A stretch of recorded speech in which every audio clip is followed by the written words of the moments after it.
Tune in for Series 4 of the Hip Talks podcast, a series of discussions on legal issues hosted by Hugel and Ip Solicitors, an independent boutique law firm in Hong Kong providing bespoke legal services and exceptional client service to individuals, families, entrepreneurs and businesses, locally and internationally. Clients have diverse issues. Some require immediate attention and speedy outcomes. Others require the building of a long-term partnership between solicitor and client. In all situations and for all clients, Hugel & Ip provides clear, practical advice to help achieve the best results. The firm has achieved outstanding recognitions in the most recent editions of the major legal directories, as well as remarkable results in the areas of dispute resolution, corporate and commercial, trusts and estate, family, employment, business immigration and data privacy.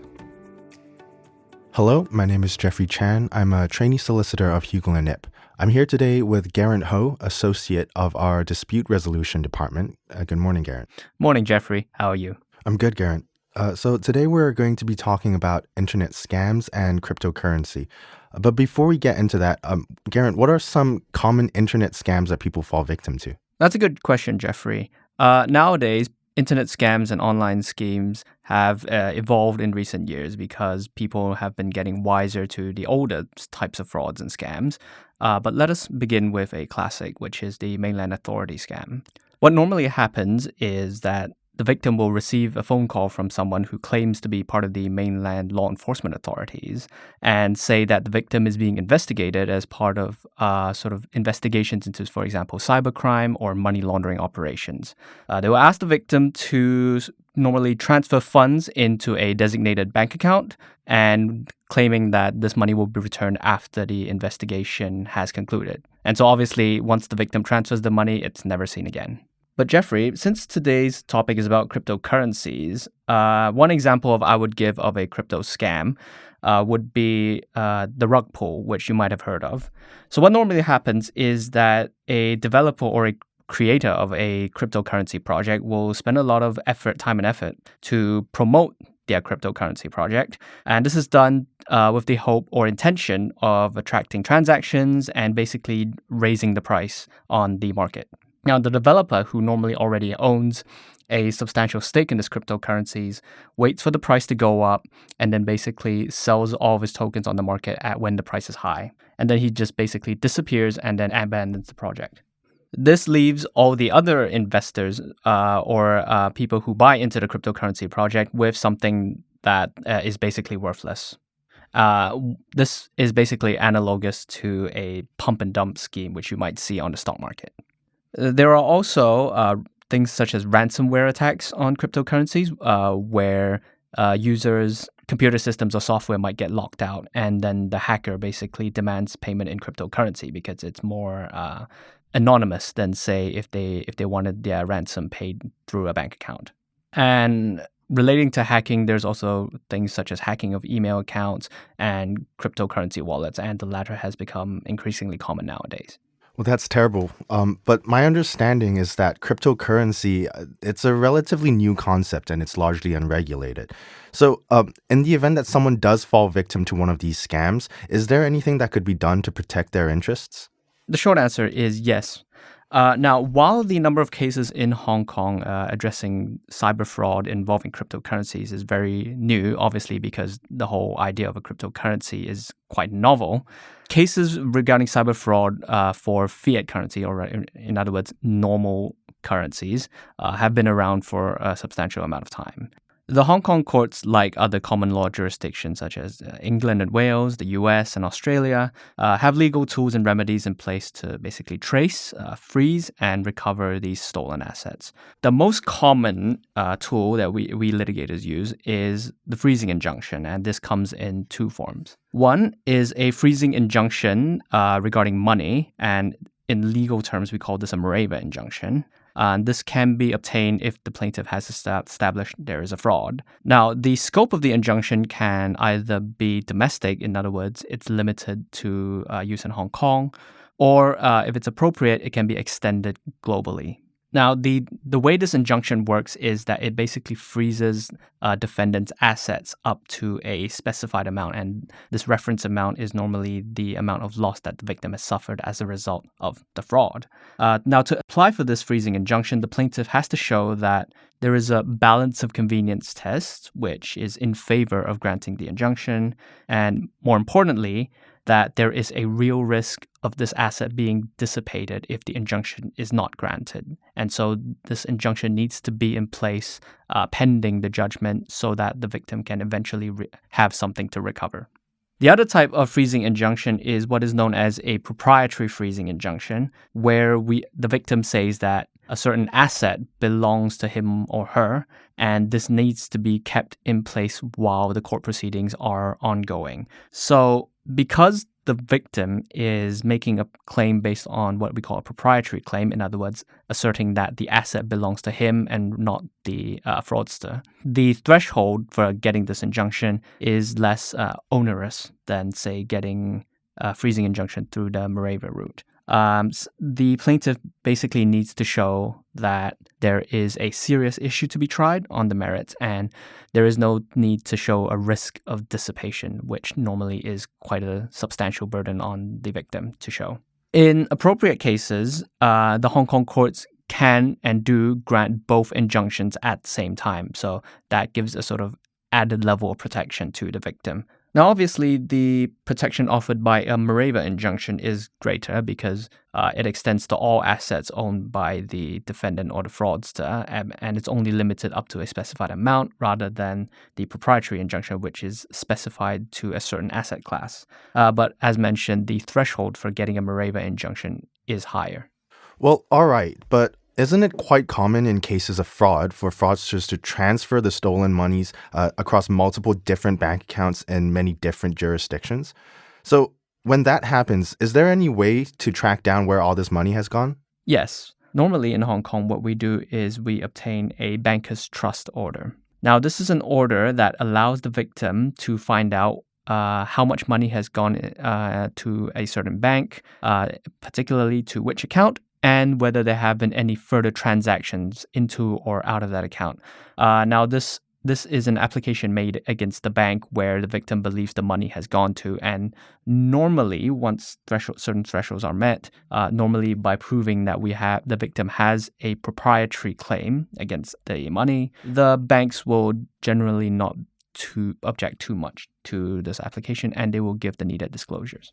Alternatively, if the victim does not know the identity of the scammer or perhaps where the proceeds have gone to, they can obtain what is called a Norwich Pharmacal order, and this is a court application essentially for pre-lawsuit discovery as against the identity of the scammer or fraudster, and this is another application that is made against a bank to see whether they have any information as to the wrongdoing and whether proceeds have gone to their account.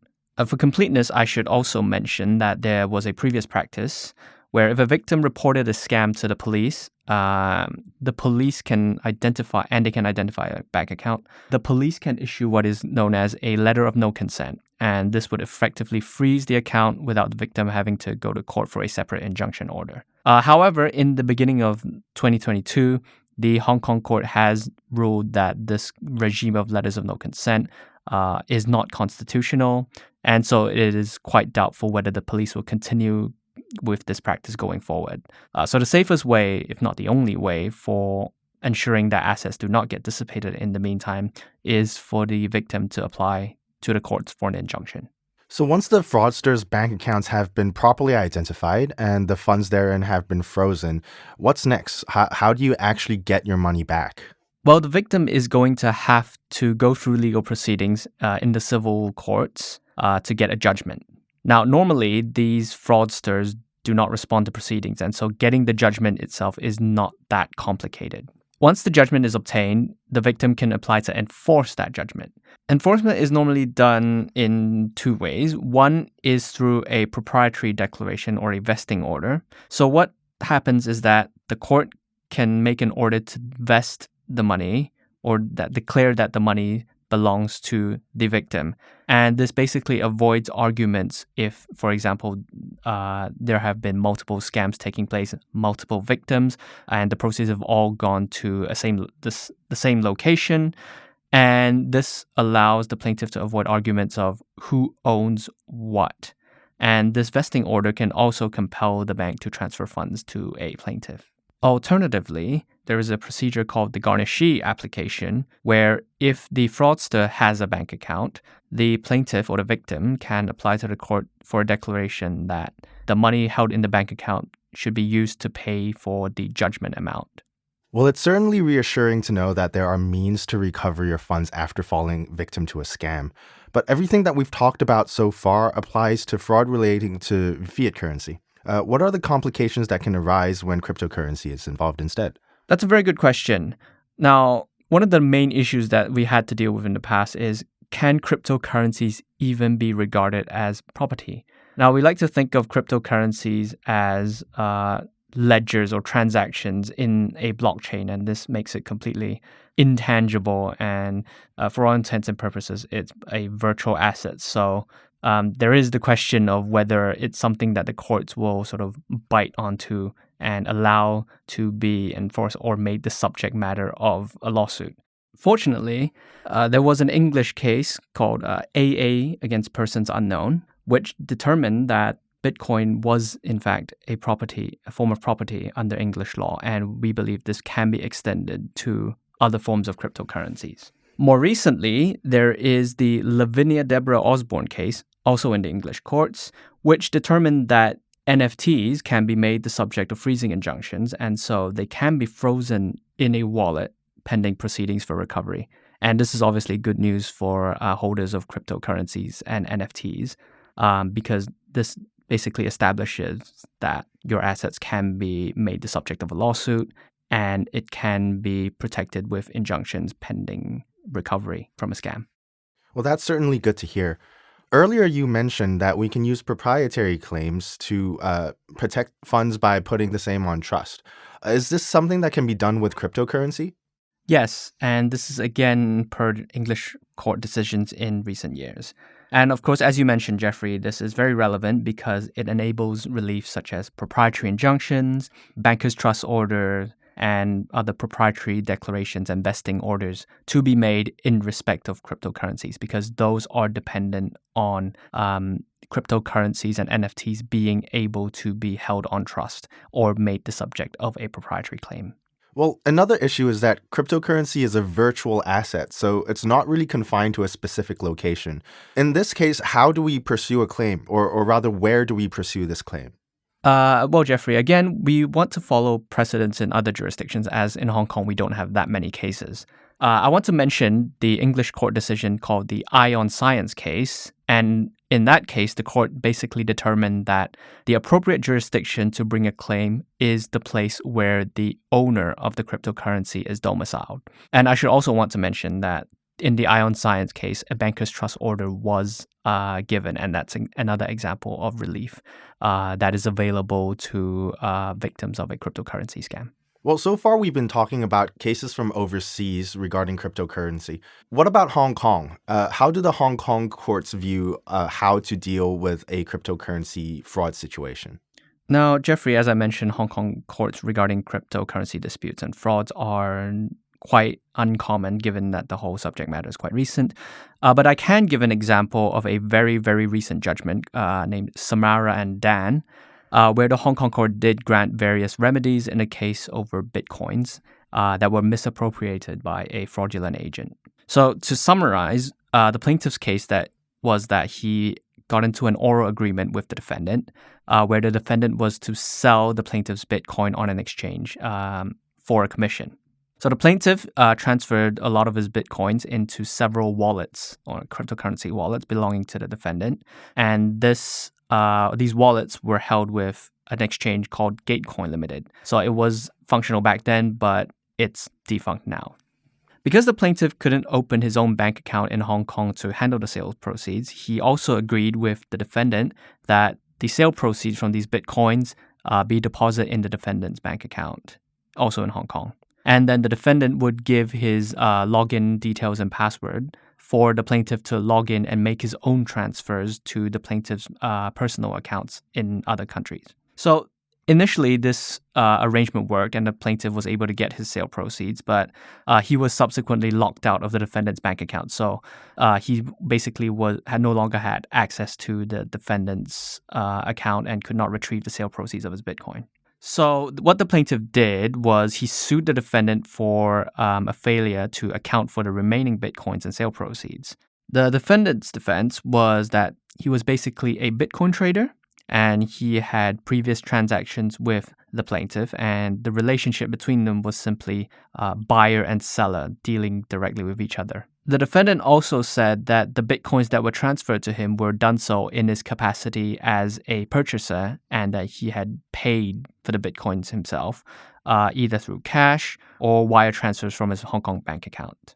Now, the plaintiff was successful in applying for a Mareva freezing injunction, and basically the defendant's assets were frozen up to the sum of around $2.5 million US, and this included the Bitcoin that was held by the defendant. At the same time, the court also made a disclosure order against the Hong Kong bank account and the Hong Kong-based cryptocurrency exchange, so Gatecoin, to ascertain what had become of the Bitcoins and sort of the flow of funds regarding the sale proceeds.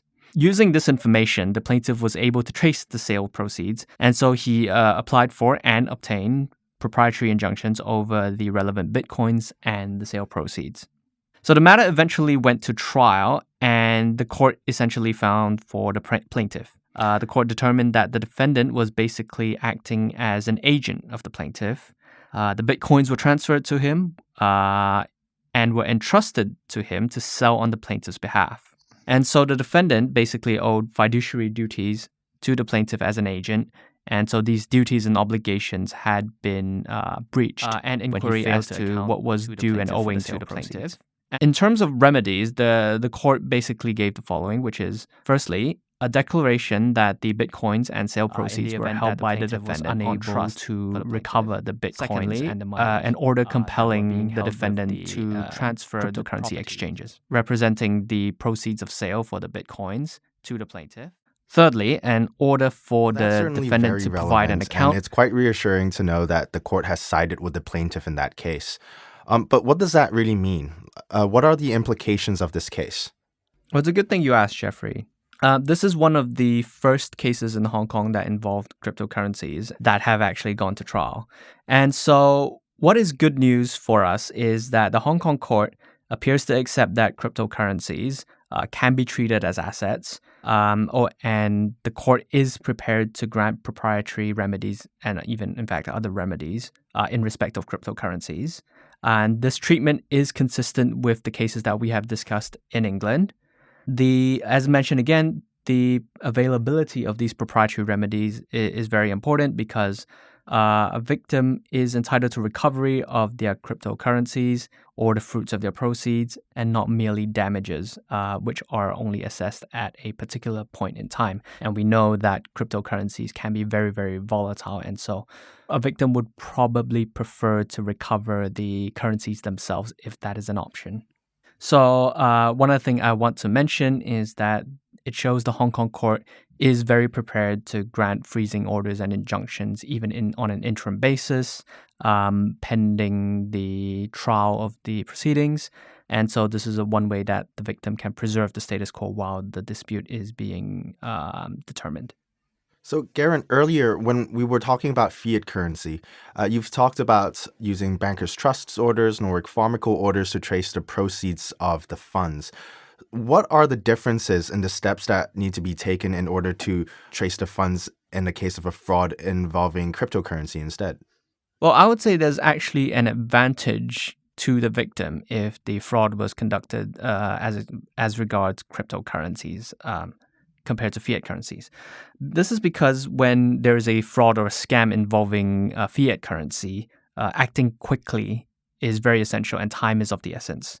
Oftentimes we say that going through a recovery process is a race against time, because once the money is with the scammer or fraudster, it can very quickly be transferred through multiple layers and basically put out of reach for the victim, because the victim doesn't know where to begin to even locate the proceeds of crime.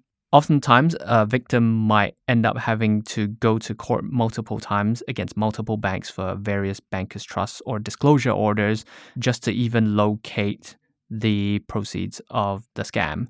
And this is actually a very time-consuming and costly process. And it might not even be worth it the victim to go through if the amount involved is not very substantial. And this is where the advantage of cryptocurrencies comes in, because most, if not all, cryptocurrencies are based on blockchain technology. And basically, blockchain technology would put every single transaction involving that cryptocurrency on the public ledger. So in theory, every single transaction is made public. And even if the fraudster or scammer goes through multiple levels of layering with regards to the cryptocurrencies and has it transferred to different wallets, different exchanges, it is in theory able to track or trace where this cryptocurrency has gone through the public domain. Finally, the fraudster or scammer will eventually want to cash in on this cryptocurrency, if assuming they don't want to hold on to it forever. And the easiest way for them to do so for the time being is to transfer these cryptocurrencies to a public exchange, for example, Binance or Coinbase and the like. So if the exchange is based in Hong Kong or some other common law jurisdiction such as England, the US, Singapore, the traditional legal remedies that we discussed earlier, such as the Mareva and freezing injunctions, can still be used to freeze the accounts at these exchanges. So to conclude, while the law regarding cryptocurrency disputes and cryptocurrency scams is still quite novel and obviously still developing, we have a reassuring trend that the methods used for scams involving fiat currencies is also applicable in the cryptocurrency space. Well, thank you very much, Geraint. That was a very enlightening conversation that we just had. Thank you for having me, Jeffrey. Tune in and listen to more episodes of the Hip Talks podcasts by checking the Insights section at our website at www.hugolandip.com and our channels on Apple Podcasts, Spotify, Google Podcast and Stitcher. They're also available on Hugo and Ip's YouTube channel. You can send comments and feedback to our email address hello@hugolandip.com. Please share the Hip Talks with your friends, family and business associates. This podcast is for informational purposes only. Its contents do not constitute legal or professional advice.